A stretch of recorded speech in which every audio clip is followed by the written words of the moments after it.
U.S. President Donald Trump launched his most aggressive ហេតុអ្វីបានជាសហរដ្ឋអាមេរិកវាយប្រហារវេណេស៊ុយអេឡានៅថ្ងៃទី3ខែមករាឆ្នាំ2026សហរដ្ឋអាមេរិកបានធ្វើការវាយប្រហារដោយយន្តហោះនិងមីស៊ីលលើគោលដៅយោធានិងស៊ីវិលមួយចំនួននៅក្នុងប្រទេសវេណេស៊ុយអេឡារួមទាំងរដ្ឋធានី Caracas ប្រធានាធិបតីអាមេរិក Donald Trump បានប្រកាសនៅលើបណ្ដាញសង្គមថាប្រតិបត្តិការនេះគឺជាការវាយប្រហារទ្រង់ទ្រាយធំដែលបានចាប់ខ្លួនប្រធានាធិបតីវេណេស៊ុយអេឡា Nicolás Maduro និងភរិយារបស់គាត់ហើយនាំពួកគេចេញពីប្រទេសរដ្ឋាភិបាលវេណេស៊ុយអេឡាបានធ្វើការថ្កោលទោសនេះគឺជាការឈ្លានពានយោធានិងបានប្រកាសប្រទេសនៅក្នុងភាពអាសន្នហេតុផលចម្បងពីសំណាក់សហរដ្ឋអាមេរិករដ្ឋបាលលោកត្រាំបានផ្ដល់ហេតុផលដូចខាងក្រោមការប្រយុទ្ធប្រឆាំងទៅនឹងការជួញដូរគ្រឿងញៀនអាមេរិកចោទប្រកាន់លោក Maduro និងរដ្ឋាភិបាលរបស់គាត់ថាជាប្រមុខនៃក្រុមឧក្រិដ្ឋជន Cartel de Lasco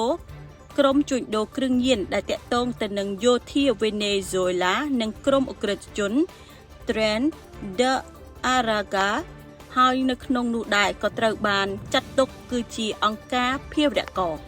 ពួកគេបានអះអាងថាវេណេស៊ុយអេឡាគឺជាប្រភពនៃគ្រឿងញៀនជាពិសេស Fentanyl និង Cocaine គឺបាននាំចូលទៅកាន់សហរដ្ឋអាមេរិកការចាប់ខ្លួនដើម្បីនាំមកកាត់ទោសលោក Maduro ត្រូវបានតុលាការអាមេរិកចោទប្រកាន់ពីបទភេរវកម្មគ្រឿងញៀនតាំងពីឆ្នាំ2020និងមានរង្វាន់ចាប់ខ្លួន$50 លានអាមេរិក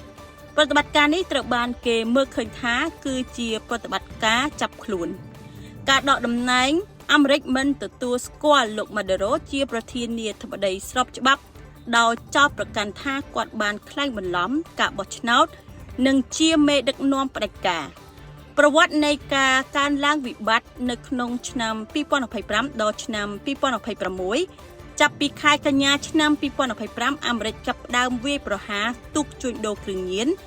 នៅសមុទ្រការ៉ាប៊ីននិងមហាសមុទ្រប៉ាស៊ីហ្វិកសម្រាប់មនុស្សជាង100នាក់ខែធ្នូឆ្នាំ2025ការវាយប្រហារដោយដ្រូនលើកំពង់ផែវេណេស៊ុយអេឡាគឺបានដណ្ដើមយកនាវាដឹកប្រេងអាមេរិកបានប្រមូលកងនាវាធំបំផុតរបស់អាមេរិកខាងត្បូងនៅក្នុងរយៈពេលជាច្រើនទសវត្សរ៍ដើម្បីប្រយុទ្ធប្រឆាំងគ្រឿងញៀនទស្សនៈពីសំណាក់ប្រទេសវេណេស៊ុយអេឡានិងសម្ព័ន្ធមិត្តរដ្ឋាភិបាលលោក Maduro គឺបានចោទអាមេរិកថាគឺចង់ដណ្ដើមធនធានប្រេងនិងរ៉ែរបស់វេណេស៊ុយអេឡាធ្វើឲ្យមានរដ្ឋប្រហារដកតំណែងរបបប្រទេសដូចជាគុយបានិងអ៊ីរ៉ង់គឺបានធ្វើការថ្កោលទោសទៅដល់ភេរវកម្មរដ្ឋ